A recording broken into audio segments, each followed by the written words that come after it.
का जो टॉपिक है वो है प्रोबेबिलिटी। अगर कोई हिंदी मीडियम का है यहाँ पर तो प्रायिकता कहते हैं उसको हिंदी में, ठीक है। हम लोग समझते हैं होता क्या है प्रोबेबिलिटी। देखो जीवन में बहुत सारी चीजें होती हैं, उसकी होने की क्या होती है, संभावना।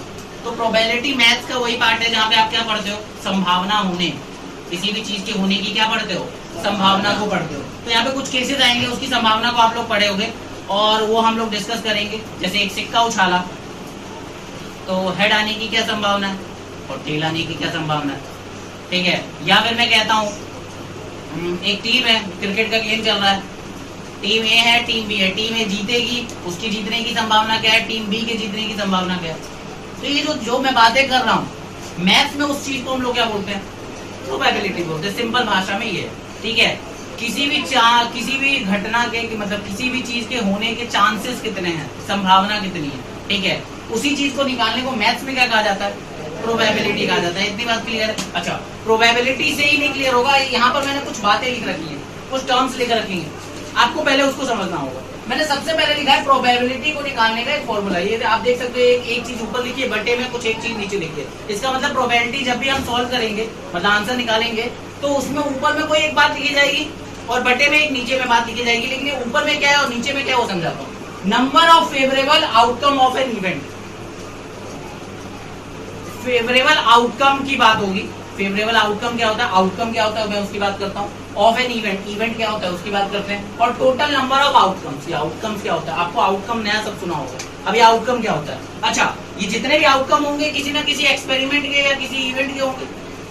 तो आपको इसको समझने से पहले, ये फॉर्मूला समझने से पहले आपको नीचे कुछ टर्म्स को समझना होगा। तो पहले मैं उन टर्म्स को समझा दूं, ठीक है। तो देखो ध्यान से, सबसे पहले आप समझो एक्सपेरिमेंट क्या होता है, ठीक है। एक्सपेरिमेंट क्या होता है, क्या लिखा है डेफिनेशन में, देखो, an activity which we perform to get a result or outcome is called experiment. यहाँ मैंने एक एक्सपेरिमेंट वर्ड को अंडरलाइन किया है, आउटकम और रिजल्ट को अंडरलाइन किया है। क्या मतलब है, एक ऐसी एक्टिविटी जो आप करते हो ताकि आपको एक परिणाम यानी कि एक रिजल्ट या आउटकम कहते हैं, रिजल्ट या आउटकम एक ही मतलब है, ताकि आपको एक रिजल्ट या आउटकम मिले, उसी को हम क्या बोलते हैं, एक्सपेरिमेंट। एग्जांपल में मैंने एक सिक्का उछाला, I have tossed a coin, ये सिक्का उछालना क्या है, एक्सपेरिमेंट है। अब ध्यान से सुनना, मैंने सिक्का उछाला, दिस इज अ एक्सपेरिमेंट। अब या तो सिक्के से क्या आएगा, हेड आएगा, या सिक्के पे क्या आएगा, टेल आएगा। तो भाई कोई ना कोई रिजल्ट तो आएगा।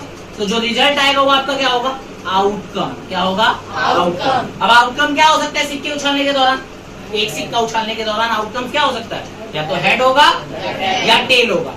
अब इतनी बात क्लियर है। एक्सपेरिमेंट क्या, जो आप करोगे किसी भी रिजल्ट या आउटकम के लिए, उसको हम एक्सपेरिमेंट बोलेंगे। जैसे सिक्का उछालना, एक वेल सफल्ड कार्ड में से, वेल सफल्ड का मतलब पूरा एक कार्ड है वो वेल सफल्ड, उसमें से एक कार्ड निकालना, ये भी एक्सपेरिमेंट है, ठीक है। इसके अलावा अगर मैं बात करूं तो डाइस, आपने एक डाइस थ्रो करा, ये भी क्या है, एक एक्सपेरिमेंट है। अब उनके बाद ये एक्सपेरिमेंट के दौरान आपको क्या मिलेगा, कोई ना कोई आउटकम, कोई रिजल्ट मिलेगा। जैसे आप डाइस थ्रो कर रहे हो एक डाइस, आपको रिजल्ट क्या क्या मिल सकते हैं, 1 2 3 4 5 6, यही आ सकता है।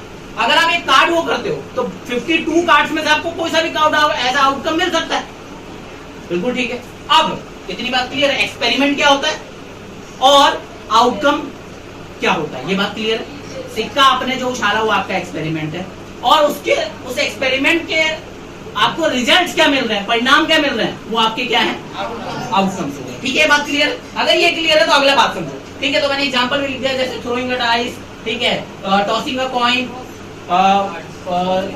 Taking out one card from a well shuffled card, ये सारे किसके एग्जांपल हो गए, हमारे एक्सपेरिमेंट के। अब इनके जो रिजल्ट्स आएंगे वो वही हमारे क्या होंगे, आउटकम्स होंगे। ये बात क्लियर है। इसके बाद देखो इवेंट का मतलब क्या होता है। इवेंट का मतलब, an event is expected outcome of an experiment. मतलब जो एक इवेंट होता है वो उम्मीद भरा आउटकम, जिस आउटकम के आने की आपकी उम्मीद होती है, उस आउटकम को हम लोग क्या बोलते हैं, इवेंट। जब मैं एक सिक्का उछाल रहा हूँ, कोई कहता है हेड आने, कोई कहता है हेड आ जाए, तो उसको किस चीज की उम्मीद है, हेड की। तो यहाँ जो हेड आने की जो उम्मीद है यहाँ पर, वो आपकी क्या कहला जाएगी, इवेंट। तो जिस आउटकम के आने की आपकी एक्सपेक्टेशन है वो क्या कहलाएगा उसके टाइम पे, इवेंट। तो इसका मतलब अगर मान लो मैं एक सिक्का उछालता हूँ और मेरे को ये एक्सपेक्टेशन है कि हेड आएगा, तो हेड आपका यहाँ पर क्या है, इवेंट है। क्या है आपका हेड, इवेंट है। ठीक है। तो यहाँ पर मैंने वही एग्जांपल लिख रखा है। वही एक तरीके से जब मैं डाइस थ्रो करता हूँ, मैं कहता हूँ कि इवन नंबर आने की प्रोबेबिलिटी क्या होगी। तो इस केस में आपके जितने भी इवन नंबर होंगे, 1 2 3 4 5 6 में से जितने भी इवन नंबर होंगे वो आपके क्या होंगे, इवेंट्स होंगे। क्या होंगे आपके, तो यहाँ इवन नंबर आपके इवेंट्स हो गए, क्योंकि आपको किसकी एक्सपेक्टेशन है, इवन नंबर की, यानी कि 2 4 और 6 आपके इवेंट्स होंगे इस केस में। समझ आई बात, ठीक है। और ये आपके आउटकम्स है, तो ये आपके ये जो इवेंट है ये आपके फेवरेबल आउटकम्स हो गए, ठीक है। तो अभी जो मैंने प्रोबेबिलिटी में आपको बोला था नंबर ऑफ फेवरेबल आउटकम्स, देखो जिसकी बात हो रही है, जिसकी बात हो रही है, जैसे अभी मैंने एक क्या थ्रो करा, डाइस। तो डाइस थ्रो करने के बाद आपके पास कितने आउटकम्स होते हैं, डाइस थ्रो करने में कितने आउटकम्स होते हैं, 6। 1 2 3 4 5। इस एक्सपेरिमेंट में आपके पास 6 आउटकम है, ये टोटल आउटकम है जो कि नीचे लिखा जाएगा 6। और मैं कहता हूं कि इवन नंबर आने के आउटकम्स क्या होंगे, 2 4 6, कितने हो गए, 3। तो ऊपर में आप क्या देखोगे, जिसकी बात हो रही है फेवरेबल, आपने जिसकी बात करी, इवन की बात करी, तो इसके ऊपर क्या आ जाएगा, इवन सारे जोड़ दिए, 2 4 और 6 यानी 3, और अपॉन में कितना आ जाएगा, 6। तो आपको इस फॉर्मूले को लिंक कर पा रहे हो आप, क्या ये हो गया, इतना क्लियर है। इवेंट का मतलब क्या है, एक्सपेरिमेंट का मतलब क्या है, और आउटकम का मतलब क्या है, ये सारी बात क्लियर है। अगर ये बात क्लियर है तो इसके बाद देखो क्या है, equally likely events. Equally likely events क्या होता है, देखो इक्वली लाइकली इवेंट्स का मतलब जितने भी आउटकम है आपके, आप एक एक्सपेरिमेंट करोगे तो उसमें आपके जितने भी आउटकम है उसके आने के बराबर चांस हो, इक्वल चांस हो। एग्जांपल में आप एक जब सिक्का उछालते हो, ये एक एक्सपेरिमेंट है, इसमें आपके जो दोनों इवेंट हैं, हेड और टेल, दोनों के चांसेस आने के कितने हैं, 50-50% है कि नहीं है, 50% चांस है ना, या तो हेड आएगा या तो दोनों आउटकम आपका देखो, एक एक्सपेरिमेंट में जितने भी इवेंट होंगे उसके हर इवेंट के, सारे इवेंट के आने के क्या हो, तो सभी इवेंट्स के होने के जो चांसेस हो क्या हो, इक्वल हो। इसी को हम लोग क्या बोलते हैं, इक्वली लाइकली आउटकम। एक बार दोबारा बता देता हूँ, देखो आप जो एक्सपेरिमेंट कर रहे हो, अब आपका एक्सपेरिमेंट कुछ भी हो सकता है, सिक्का उछालना, ठीक है, या फिर डाइस को थ्रो करना, या इसके अलावा कार्ड, वेल सफल कार्ड में से कार्ड निकालना। तो जितने भी अगर आपके आउटकम्स है उस एक्सपेरिमेंट के, अगर हर आउटकम के आने का चांस बराबर हो, इक्वल हो, तो हम उसे क्या बोलेंगे, इक्वली लाइकली आउटकम। आपके एक ऐसा सवाल मिलेगा, इक्वली लाइकली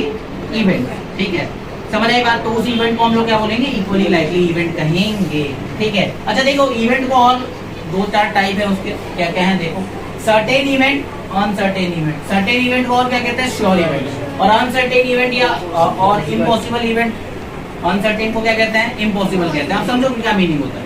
एग्जाम्पल के तौर पे मैं ले लेता हूँ कोई एक्सपेरिमेंट, एक सिक्का मैं आपका उछाल रहा हूँ, ठीक है, सिक्का उछाल रहा हूँ, यहाँ पर 2 आउटकम है, टोटल आउटकम कितने हैं, 2। कौन कौन से, एक हेड है और एक क्या है, टेल। एक हेड है और एक टेल है। तो यहाँ पर आप एक बात बताओ, हेड और टेल के आने के चांसेस कितने 1/2, टेल का 1/2, हेड का भी कितना है 1/2। अगर आप देखो तो दोनों का हाफ हाफ है, प्रोबेबिलिटी दोनों की कितनी है, हाफ। इस फॉर्मूले में लिखा आपने फेवरेबल आउटकम 1 और टोटल आउटकम आपने क्या डाला 2, तो दोनों के चांसेस कितने हो गए, 1/2 और 1/2। लेकिन अभी यहाँ पे 50-50% का चांस है। ऐसा हो, कोई एक ऐसा इवेंट हो जिसके होने का 100% चांस हो कि कंफर्म वही आएगा, तब क्या होगा, श्योर इवेंट या सर्टेन इवेंट। अब मैं आपको एक एग्जांपल देता हूँ इसको समझाने के लिए, ठीक है। अभी मैंने आपको इसका एग्जांपल दिया था, एक और देता हूँ, सुनना। एक डाइस है, आपने थ्रो कर, कितने आउटकम्स होते हैं, टोटल आउटकम कितने हैं, 1 2 3 4 5 6, ये पूरे 6 आउटकम्स होते हैं आपके, 6 इवेंट हो, 6 आउटकम्स हो गए। अब मैं कहता हूँ कि नेचुरल नंबर आने की प्रोबेबिलिटी क्या होगी, नेचुरल नंबर आने की प्रोबेबिलिटी क्या होगी। तो यहाँ इस केस में नेचुरल नंबर आने की, एक बात बताओ, जो आपने डाइस थ्रो करा है उसमें जितने भी आउटकम्स है वो क्या है, सारे नेचुरल नंबर है। तो जितने फेवरेबल आउटकम हो गए वो क्या हो गए, 6, और टोटल कितने हो गए 6, कट के कितना आया 1, कितना चांस है 100%। तो ये जो आपका इवेंट है नेचुरल नंबर आने का, आपके एक्सपेरिमेंट में थ्रोइंग अ डाइस वाला जो एक्सपेरिमेंट था, इसमें नेचुरल नंबर आने का जो इवेंट है वो कैसा हो जाएगा, इस बार श्योर, क्योंकि कंफर्म है आप जो एक्सपेरिमेंट कर रहे हैं उसमें जो भी इवेंट की बात हुई है वो वही आना है 100%, तो क्या होगा, इसीलिए उसको श्योर इवेंट या कहेंगे सर्टेन इवेंट। ये सिंपल भाषा में बताऊं क्या, जिस भी इवेंट की प्रोबेबिलिटी 1 हो गई वो श्योर या सर्टेन इवेंट होगा। इसका मतलब क्या, प्रोबेबिलिटी ऑफ एन इवेंट, किसी भी इवेंट की प्रोबेबिलिटी अगर 1 हुई तो उसे क्या बोलेंगे, श्योर इवेंट या सर्टेन इवेंट। बात क्लियर है? या किसी भी एक्सपेरिमेंट में किसी भी इवेंट के आने का चांस 100% हो तो वो इवेंट क्या कहलाएगा, सर्टेन। जैसे मैंने आपको यहाँ पर थ्रोइंग का डाइस में आपको जो बोला कि नेचुरल नंबर आने की जो आपका चांस है, प्रोबेबिलिटी वो कितना है, 1 है, तो प्रोबेबिलिटी 1 हो गई इस इवेंट की, कौन सी इवेंट की, नेचुरल नंबर की इवेंट की, तो क्या हो जाएगा, सर्टेन इवेंट, श्योर इवेंट। लेकिन अनसर्टेन और इम्पॉसिबल इवेंट, इसी एग्जांपल में देता हूं, आपने एक डाइस थ्रो करा, टोटल आउटकम आपको पता है कितने, 6, नीचे में 6 आ जाएगा। ऊपर में मैं आपको इवेंट दे देता हूँ जो मैं आपसे पूछना चाह रहा हूँ, मैं कहता हूँ कि वो नंबर जो ग्रेटर देन 6 हो, इसके आने की प्रोबेबिलिटी क्या है, 0%। तो जिस भी इवेंट के होने के चांसेस 0%, आप कहोगे कैसे 0% होगा, एक बात बताओ, एक डाइस थ्रो करते हो जब आप, तो आउटकम कितने होते हैं, 6 होते हैं। अब मैंने बोला कि जो नंबर है वो 6 से बड़ा ही हो, तो भाई 6 से बड़ा वाला जो नंबर होता है वो इस 1 2 3 4 5 6 की कैटेगरी में कहीं है क्या, नहीं है। इसका मतलब जो नंबर है वो सारे इससे ऊपर वाले, इसका मतलब कितने फेवरेबल आउटकम आपके कितने हो गए, 0। आप कभी भी डाइस थ्रो कर लो आपको मिलेगा ही नहीं 6 से ज्यादा कभी मिलेगा ही नहीं। तो ऊपर में क्या आ गया, 0, बटे में नीचे क्या आ गया, 6, तो आंसर क्या है, 0। तो इसका मतलब किसी भी इवेंट के होने के चांस अगर 0% हुए और प्रोबेबिलिटी 0 हुई तो उसे हम क्या बोलेंगे, अनसर्टेन इवेंट या इम्पॉसिबल इवेंट। क्लियर है बात? अब देखो यहाँ पर मैंने एक एग्जांपल लिया, आपको यही वाली बात समझ। यहाँ पर एक और टॉपिक है, एलिमेंट्री इवेंट क्या होता है। इस एलिमेंट्री इवेंट को समझ लोगे तो आगे एक और बात लिखी हुई है, लेकिन उससे पहले मैं आज चाहूंगा कि आप थोड़ा सा ये वाला क्वेश्चन देखें। तो देखो एक बैग है, थैली, उसमें एक लाल बॉल है, एक लाल बॉल है और रेड बॉल, 1 ब्लू बॉल और ब्लू बॉल मतलब एक blue ball and a yellow ball और एक पीली ball. What is the probability of getting a yellow ball? कह रहा है कि येलो बॉल आने की प्रोबेबिलिटी क्या है, रेड बॉल आने की प्रोबेबिलिटी क्या और ब्लू बॉल आने की प्रोबेबिलिटी क्या। तो मैं एक काम करता हूँ, हर एक प्रोबेबिलिटी जितने भी जिसकी बात हो रही है ना उसको एक इवेंट नाम दे देता हूँ। एक काम करता हूँ, येलो बॉल को वाई इवेंट बोल देता हूँ, रेड बॉल को जो इवेंट का नाम दे देता हूँ आर दे देता हूँ, और ब्लू वाले को क्या नाम दे देता हूँ, ठीक है। देख लो मैंने सब हर एक इवेंट को, देखो जिसके भी आने की उम्मीद होती है उस आउटकम को ही हम लोग क्या बोलते हैं, इवेंट बोलते हैं। अभी यहाँ जिसकी बात होगी हमें उसी की उम्मीद है तो वो इवेंट क्या, वो आउटकम हमारा क्या बन जाएगा, इवेंट बन जाएगा। तो अभी हमारे येलो बॉल आने के जो इवेंट है उसके चांसेस देखते हैं कितने, यानी कि प्रोबेबिलिटी कितनी है। तो मैं इसको लिखूंगा कैसे, ए पार्ट पी ब्रैकेट में मैंने लिखा वाई। जैसे ही मैं वाई लिखता हूँ, मैं चाहता तो येलो बॉल लिख लेता, ऑलरेडी मैं मान चुका हूँ ना, वाई जो मेरा क्या है, Y is an event of getting yellow ball, R is an event of getting red ball और B is an event of getting blue ball. तो जब मैं पी ब्रैकेट में वाई लिखता हूँ तो इसका मतलब क्या है, probability of getting Y event, और यहाँ वाई इवेंट किसको दर्शा रहा है, तो probability of getting yellow ball वो क्या होगा, फेवरेबल आउटकम कितना है, 1। टोटल आउटकम कितने हैं बैग में, येलो ब्लू और रेड, 3 हो गए, एक थे ना। तो यहाँ पर मेरा प्रोबेबिलिटी क्या है, 1/3। ध्यान से देखो अगला बी पार्ट, रेड की प्रोबेबिलिटी क्या हो रही है, 1/3, इसके बाद ब्लू की 1/3। अब आपने एक बार ये एग्जांपल देख लिया, अब इसके बाद ना बगल वाली डेफिनेशन एक बार रीड कर। Elementary event, what is elementary event, एक बार पढ़ते हैं समझो। An event having only 1 outcome of an experiment, किसी भी एक्सपेरिमेंट का केवल एक ही आउटकम हो उसे हम क्या बोलते हैं, एलिमेंट्री इवेंट। आप इस केस पे देख सकते हो, इस एक्सपेरिमेंट के दौरान आपका जो आउटकम हो केवल एक है, 1/3, 1/3, 1/3, 1 ही आ रहा है। तो ऐसे इवेंट को क्या बोलेंगे, एलिमेंट्री इवेंट। ठीक है। अब एक इंपॉर्टेंट बात कि आपका जो एक्सपेरिमेंट हुआ है उसमें जितने भी एलिमेंट्री इवेंट्स हैं उनको अगर आप जोड़ो, उनको नहीं, उनकी प्रोबेबिलिटी को जोड़ोगे तो आंसर पता है कितना आएगा, ठीक। वापस से बोल रहा हूं, अगर आपका एक एक्सपेरिमेंट हो रहा है और उस एक्सपेरिमेंट में आपके जितने भी इवेंट्स हैं, एलिमेंट्री इवेंट्स हैं, उनकी प्रोबेबिलिटी का जोड़ प्रोबेबिलिटी का अगर आप सम करोगे तो वो क्या आएगा, 1 आएगा। अब मैं आपके सामने दिखाता हूँ, देखो पी ब्रैकेट में वाई, मैंने क्या लिखा है, येलो बॉल की प्रोबेबिलिटी प्लस रेड बॉल की प्रोबेबिलिटी और प्लस ब्लू बॉल की प्रोबेबिलिटी। यहाँ जितने भी वो सारे एलिमेंट थी मैंने इनका सम लिख के मैंने 1 डाला है। कहोगे व्हाट इज द प्रूफ, तो मैं आपको प्रूफ देता हूँ। देखो 1/3 येलो बॉल की, 1/3 रेड बॉल की और 1/3 ब्लू बॉल। मेरे को जितना पता है, आपको फ्रैक्शन तो आता ही है शायद जितना, 3/3 देखना क्या आ गया,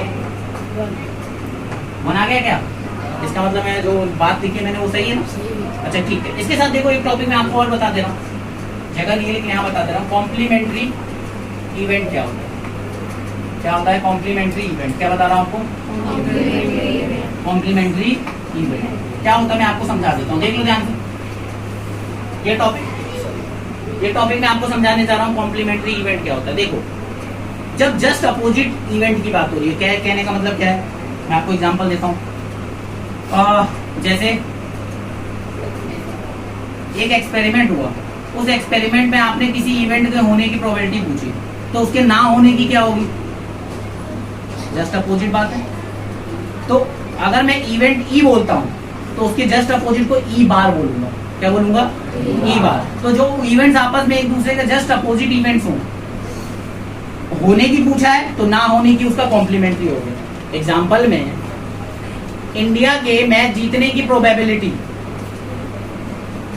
तो जीतने का उसको मान लेता हूं ई, तो ना जीतने की क्या होगी, ई नॉट। ई नॉट मतलब ई बार। तो ये जीतने की और हारने की, ये दोनों कैसे इवेंट हो गए, जहां इक्वली लाउडली आउटकम्स होते हैं वहां पर ऐसी चीजें देखने को मिलती हैं। तो ई और ई नॉट का मतलब क्या हुआ, तो किसी भी एक्सपेरिमेंट में एक इवेंट के होने की घटना और ना होने की घटना, ये कैसे इवेंट्स होते हैं, कॉम्प्लीमेंट्री, जस्ट अपोजिट। ठीक है, एग्जाम्पल एक चीज और इसमें बताऊंगा कि जैसे एग्जाम्पल के तौर पे मैं कहता हूं कि एक इवेंट के होने की संभावना और एक इवेंट के ना होने की संभावना, दोनों का सम कितना होता है, कितना होता है, 1 होता है। आप ध्यान से समझना, मैं आपको समझाता हूँ। फॉर एग्जाम्पल एक क्रिकेट मैच चल रहा है, 2 टीम खेल रही हैं, टीम ए और टीम बी। टीम ए के जीतने की प्रोबेबिलिटी क्या होगी बताओ, 1/2। कैसे, या तो जी 2 आउटकम हो गया आपके टोटल, जिसमें से जीतने के चांस के हिसाब से 1/2 हो गया। तो हारने का कितना हो गया, 1/2। दोनों का सम करोगे क्या आएगा, 1। दूसरा ले लेते हैं, आपने एक कॉइन उछाला, हेड आने की प्रोबेबिलिटी, तो मान लेता हूं कि हेड आने की प्रोबेबिलिटी ई है, तो हेड ना आने की प्रोबेबिलिटी कितनी होगी, वो ई नॉट मान लेता हूं। ये देखो ई नॉट है, इसका मतलब ऐसे लिखा है मैंने, ई इसके ऊपर ये दिख रहा है ना आपको,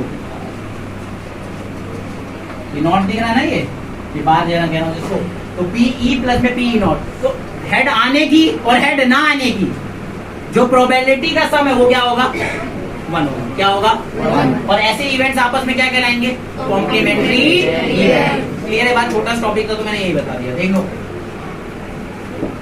इधर पूरे बोर्ड का वो दे सकते हैं। ठीक है, अब इसके बाद हम लोग क्या करने जा रहे हैं, क्वेश्चंस थोड़े बहुत। ठीक है, क्या करने जा रहे हैं, क्वेश्चन। अच्छा एक चीज और, अब ये पता है क्वेश्चन से पहले ना एक एक ना टॉपिक के हिसाब से चीजें, अभी मैंने आपको ऑलमोस्ट सारी बातें बता दी है। ठीक है, ऑलमोस्ट जितने भी मेन टर्म्स थे मैंने आपको क्लियर कर दिया। अच्छा इस फॉर्मूले को आप देख लो, प्रोबेबिलिटी निकालने का जो फॉर्मूला होता है वो क्या होता है, नंबर ऑफ फेवरेबल आउटकम, मतलब जिस भी आउटकम, जिस भी रिजल्ट की बात हो रही होगी वो ऊपर आएगा, और अपॉन में उस एक्सपेरिमेंट का जो टोटल आउटकम होगा वो क्या आएगा, नीचे में। एक सिक्का उछालना एक एक्सपेरिमेंट है, तो उसमें टोटल आउटकम कितने, हेड और टेल्स हो, और उसमें अगर मैं हेड की बात कर रहा हूँ तो फेवरेबल आउटकम कितना हो गया, 1।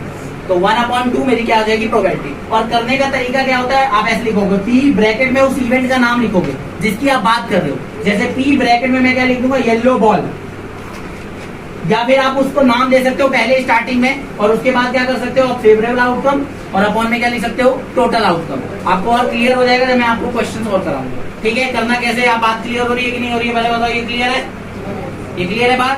अब इसके बाद जो होगा ना, एक एक करके मैं आपको डाइस की डिटेलिंग कराऊंगा, कॉइन की डिटेलिंग और कार्ड्स की डिटेलिंग। डिटेलिंग का मतलब इनके बारे में पहले आपको बताऊंगा, और इससे रिलेटेड प्रोबेबिलिटी के सवाल हम लोग करेंगे। और इन तीनों को करने के बाद हम लोग क्या करेंगे, और कुछ एक्स्ट्रा सवाल होते हैं, जैसे बैक वाले मैंने आपको अभी कराया। एक बैग में बहुत सारी गेंदें हैं, ये वाली इतने कलर की इतनी कलर की, तो इस कलर के आने की प्रोबेबिलिटी क्या होगी? अच्छा इसमें मैं पूछ लेता एक क्वेश्चन, व्हाइट कलर के आने की प्रोबेबिलिटी क्या होगी? 0 0 अपॉन में क्या आ जाता? 3। अच्छा एक बात बताओ, ये जो इवेंट हुआ कैसा हुआ? इस वाले केस में, इस एक्सपेरिमेंट में व्हाइट बॉल आने का जो इवेंट है वो क्या होगा? Uncertain, impossible. समझ आई बात? आ रही बात समझ? तो क्या हो जाएगा? अनसर्टेन। क्लियर है बात? कॉइन का केस ले रहे हैं, इस केस में कितनी कितनी प्रोबेबिलिटी, मतलब कहाँ कहाँ कैसे कैसे क्वेश्चन बन सकते हैं प्रोबेबिलिटी के। तो सिक्का है, देखिए तो हो गए 1 रुपया, 2 रुपये, 3 रुपये, 5 रुपये, कोई सा भी सिक्का उठा लो। एक को आप एक साइड को आप हेड बोलते हो और एक साइड को टेल बोलते हो, ठीक है? अच्छा हेड कौन सी साइड को बोलते हो? सीधा शेर होता है, जिसका शेर होता है वो हेड हुआ ना, दूसरी साइड क्या हो जाती है? ज्यादातर हम ऐसे हेड टेल करते हैं, और बाकी कंट्रीज में दूसरा होगा हमारे यहाँ जो सिक्का चलता है हम उसकी बात करते हैं, ठीक है? चलो कैसे? When a coin is tossed once, अब देखो 3 केस है आपके सामने, ये रहा पहला, ये रहा दूसरा, और ये रहा तीसरा केस, ठीक है? क्या मतलब है तीनों केस के? देखो पहले केस में हम लोग क्या ले रहे हैं, जब सिक्के को एक बार उछाला जाए, सिक्के को एक बार जब टॉस किया गया। दूसरे केस में जब एक सिक्के को 2 बार उछाला जाए या 2 सिक्के को साथ में उछाला जाए, दोनों का मीनिंग सेम है लेकिन ध्यान समझ देना, एक सिक्के को 2 बार या 2 सिक्कों को साथ में, तो क्या क्या क्या आउटकम्स बनेंगे अभी हम डिस्कस कर रहे हैं। और जब एक सिक्के को 3 बार या 3 सिक्के को साथ में टॉस करा जाए, तो क्या क्या आउटकम्स कैसे कैसे बनेंगे हम लोग डिस्कस करते हैं एक एक करके। सबसे पहले एक सिक्के को उछाल दें, तो जब एक सिक्के को आप उछालते हो तो उसमें पॉसिबल आउटकम्स क्या क्या होते हैं आपके, ठीक है? या फेवरेबल आउटकम्स आपके क्या क्या होते हैं, और टोटल नंबर ऑफ आउटकम्स कितने होते हैं। अब ये टोटल नंबर ऑफ आउटकम्स क्या होते हैं, आपके टोटल रिजल्ट्स कितने होते हैं, ये एक्सपेरिमेंट में। तो आपके एक्सपेरिमेंट है, एक्सपेरिमेंट के तीन कॉइन वाला जो एक्सपेरिमेंट है उसमें मैंने आपको 3 एक्सपेरिमेंट बता दिए। तो जब एक सिक्का उछाल रहा हूँ तो इस एक्सपेरिमेंट में आपके टोटल नंबर ऑफ आउटकम्स क्या क्या होंगे? 2 होंगे। क्या होंगे? 2। और पॉसिबल आउटकम्स आपके क्या होंगे? या तो हेड आएगा, या एच का मतलब हेड हुआ, और टी मतलब टेल। नहीं मैं बता दे रहा हूँ क्योंकि बार बार मैं नहीं, 3, ठीक है? और पॉसिबल आउटकम आपके ये हो गए, दिख रहा है? हेड और टेल। और इसको अगर आप गिनो तो टोटल आउटकम कितने हैं आपके? कितने कितने? ठीक है। अब अगर आपने एक सिक्के को 2 बार उछाला या 2 सिक्कों को साथ में उछाला, तो आपके क्या क्या पॉसिबल आउटकम्स होंगे ध्यान से देखो। और उससे पहले आप टोटल आउटकम हम लोग गिनती करके करेंगे। या तो आपका क्या आ सकता है? हेड आ सकता है, पहले सिक्के पे हेड आ सकता है, दूसरे सिक्के पे भी क्या आ सकता है? हेड आ सकता है। हो सकता है कि पहले सिक्के पे हेड आए और दूसरे सिक्के पे टेल आए, हो सकता है कि पहले सिक्के पे टेल आए और दूसरे पे हेड आए, और हो सकता है कि दोनों पे टेल और पहले पे भी, पहले और दूसरे दोनों पे टेल आए, ठीक है? अच्छा आपके दिमाग में एक क्वेश्चन आ रहा होगा कि अगर हम 2 सिक्के उछाल रहे हैं तो हमें टोटल आउटकम कैसे पता चलेंगे? 1 2 3 4। एक तरीका है कि आप खुद कर मतलब सोचो और फैसला कर लो, ठीक है? तो यहाँ पर आप देख सकते हो टोटल आउटकम 1 2 3 4, तो टोटल आउटकम यहाँ कितने हो गए? 4 हो गए, ठीक है? अब यही केस अगर 3 सिक्कों के साथ होगा तो कैसे होगा, हम लोग बना के देख लेते हैं एक बार। वैसे टोटल आउटकम्स आपके जो होंगे वो 8 होंगे। कौन कौन से होंगे वो मैं आपको बता देता हूँ। हो सकता है तीनों सिक्कों पे हेड आए, हो सकता है तीनों सिक्कों पे टेल आए, हो सकता है पहले पे हेड आ जाए दोनों पे टेल आ जाए, हो सकता है पहले पे टेल आए दोनों पे हेड आ जाए, ठीक है? हो सकता है पहले पे हेड आए दूसरे पे टेल आए तीसरे पे हेड आ जाए, हो सकता है पहले पे टेल आए दूसरे पे हेड आ जाए और तीसरे पे क्या आ जाए? टेल आ जाए। कितने केस हो गए? 2 2 4 2 6। टोटल आउट 8 है, मुझे पता है, लेकिन आप बच कौन सा रहे वो केस सोचो। हेड टेल और टेल हेड, यही बच रहा है। देखो कोई रिपीट तो नहीं कर रहा। इसके अलावा आपको लग रहा है कुछ बन रहा है तो बताओ, आप बना के देखो, यही इसी में से कोई रिपीट कर रहा होगा। तो आपके दिमाग में होगा अगर 4 सिक्के उछाले तो भैया कितने टोटल आउटकम कितने होंगे? मैं आपसे सवाल पूछना, चलो बताओ। अगर मैंने 4 सिक्के उछाले साथ में तो कितने टोटल आउटकम मिलेंगे? जैसे 8 मिला तो 4 में 16 मिलेंगे, और 5 उछाल दिया तो 5 सिक्के साथ में 20, 5 सिक्के साथ में 25, 20 या 32, और 6 उछाले तो आपके पास एक ट्रिक है, नीचे देखो लिखा है सामने, देखना थोड़ा। अगर आप n सिक्के उछालते हो n, तो आपके टोटल आउटकम्स कितने हो जाएंगे? 2 की पावर n, 2 की पावर n। अगर आपके n सिक्के मतलब 3 सिक्के हैं तो n कितना हो गया 3। तो आउटकम कितने हो जाएंगे 2 की पावर 3, यानी कि 2 मल्टीप्लाई 2 दूना 4, 4 दूना 8, यही वाला था। 4 सिक्के होते तो 16, 2 दूना 4, 4 दूना 8, 8 दूना 16। टोटल आउटकम कितने हो जाएंगे 16। जब आपके 4 सिक्के आप पूछा 5 सिक्के हो गए तो तब क्या होंगे आपके टोटल नंबर ऑफ आउटकम। बताओ क्लियर है बात या नहीं है। तो यहाँ आपके पास जो कॉइन वाला केस है वो खत्म होता है। कॉइन के तीनों केसेस, और भी केस बन सकते हैं, 4 वाला आ जाए 5 वाला आ जाए तो छोड़ दोगे। इसके बाद आपके पास अगला केस है डाइस का। क्या है डाइस का। और एक और है कार्ड्स वाला। वो डाइस और कार्ड्स वाला नेक्स्ट क्लास में, ठीक है। यहाँ तक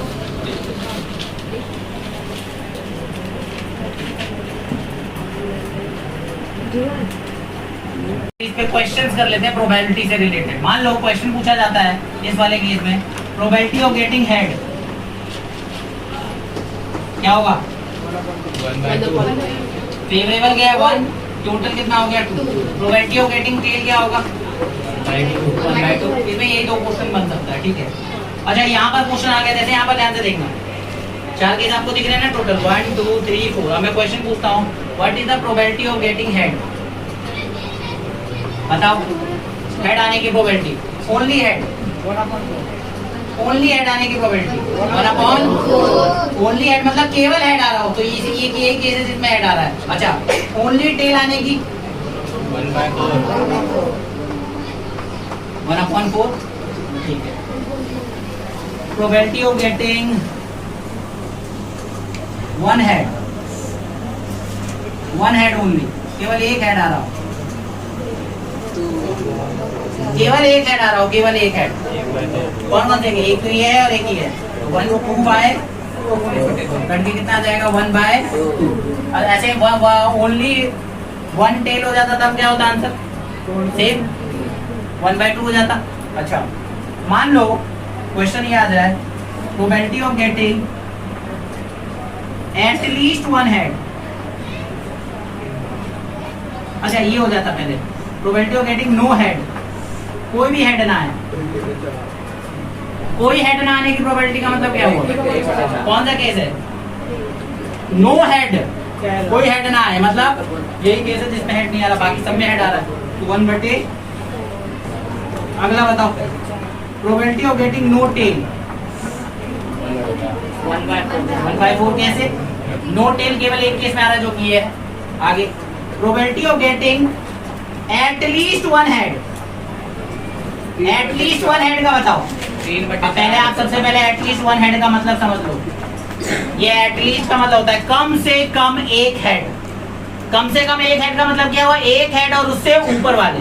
तो एक हेड और उससे ऊपर वाले केस देखो, एक हेड ये वाला है, इसमें भी एक हेड है, और इससे ऊपर वाला ये हो गया। तो टोटल कितने केस हो गए फेवरेबल में 3, और बटे में कितना हो जाएगा। अच्छा एट मोस्ट 1 हेड हो जाता तब probability of getting at most 1 head का मतलब, ये एट मोस्ट 1 हेड का पहले मतलब आपको समझना होगा। एट मोस्ट मतलब ज्यादा से ज्यादा एक हेड, ज्यादा से ज्यादा एक हेड का मतलब क्या होता है, एक हेड और उससे नीचे वाला, यानी कि 0 हेड। तो 0 हेड इसमें है और एक हेड ये वाला, तो कितने होगा केस, ज्यादा ज्यादा ज्यादा एक हेड मतलब ये एक हेड वाला और उससे कम वाला, तो ये 3 केस हो गए। तो आंसर क्या हो जाएगा 3/4। आया समझ, समझ आया कि नहीं आया। अच्छा ये क्लियर है बात। अच्छा अगर यहाँ पे क्वेश्चन आ जाता probability of getting at least 2 head, कम से कम 2 हेड हो, कम से कम 2 हेड हो, एट लीस्ट 2 हेड, तो क्या हो जाता आंसर 1/4। 1/4 हेड, कम से कम 2 हेड हो। तो 2 और उससे ऊपर वाले, तो 2 और उससे ऊपर वाले में केवल 2 है, उससे ऊपर वाला तो कोई है नहीं, तो आंसर क्या हो जाएगा 1/4। क्लियर है। और एटमोस्ट 2 हेड हो जाता तो यहाँ पर इस केस में जब 2 सिक्कों का आपने उछाला तो एटमोस्ट 2 हेड आने की प्रोबेबिलिटी क्या हो जाएगी। एटमोस्ट 2 हेड मतलब ज्यादा से ज्यादा 2 हेड, यानी 0 1 और 2 हेड वाले, तो 0 1 और 2 हेड वाले टोटल कितने हो गए 4/4। आंसर क्या हो जाएगा 1। और ये कैसा आंसर हुआ, कैसा हुआ श्योर इवेंट, कैसा हुआ क्लियर है बात ना। एटमोस्ट मतलब उस नंबर तक, 0 से लेकर उस नंबर तक, और एटलीस्ट मतलब उस नंबर और उससे ऊपर वाला। आई बात समझ, ठीक है। अगर आगे बात समझ तो यहाँ पर क्वेश्चनों के जवाब देना। Probability of getting one head only, one head only, एक हेड आने की प्रोबेबिलिटी क्या है केवल बताओ?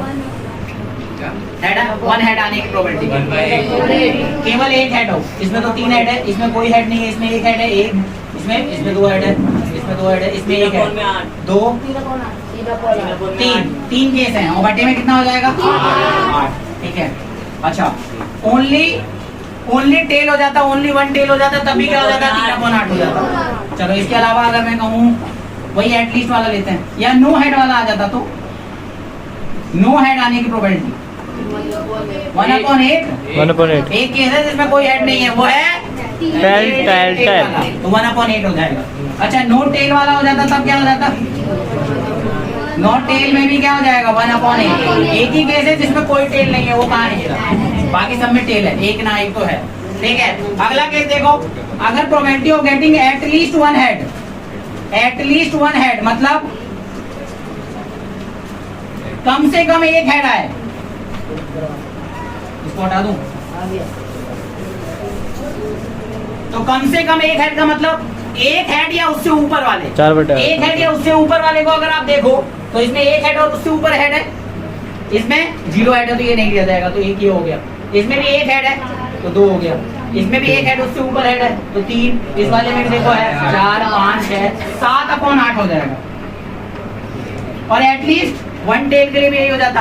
अगर क्वेश्चन में आ जाता probability of getting at most one head, तब क्या होता आंसर?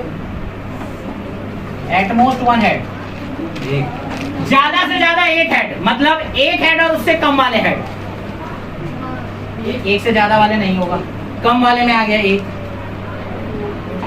2, ये तो ज्यादा हो गया, 3, टोटल 4/8 हो गया। फिर कितने हो गए? 4/, कट के कितना आ जाएगा? 1/2। अच्छा चलो probability of getting at least 2 head, at least 2 head बताओ। एटलीस्ट 2 हेड का मतलब क्या हुआ? कम से कम 2 हेड, कम से कम 2 हेड मतलब 2 हेड और उससे ऊपर वाले हेड, तो 2 हेड कितने? 2 हेड और उससे ऊपर वाले देखो तो ये नहीं होगा, ये वाला भी नहीं होगा, ये वाला भी नहीं होगा, ये होगा 1, 2, ये नहीं होगा 3, 3/8।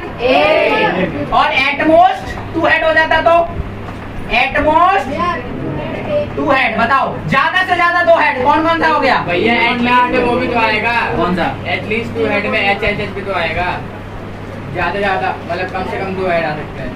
अच्छा एक केस रह गया क्या? कहाँ पे? नहीं वो HH 4/8 कौन सा वाला? ये वाला एटलीस्ट 2 हेड।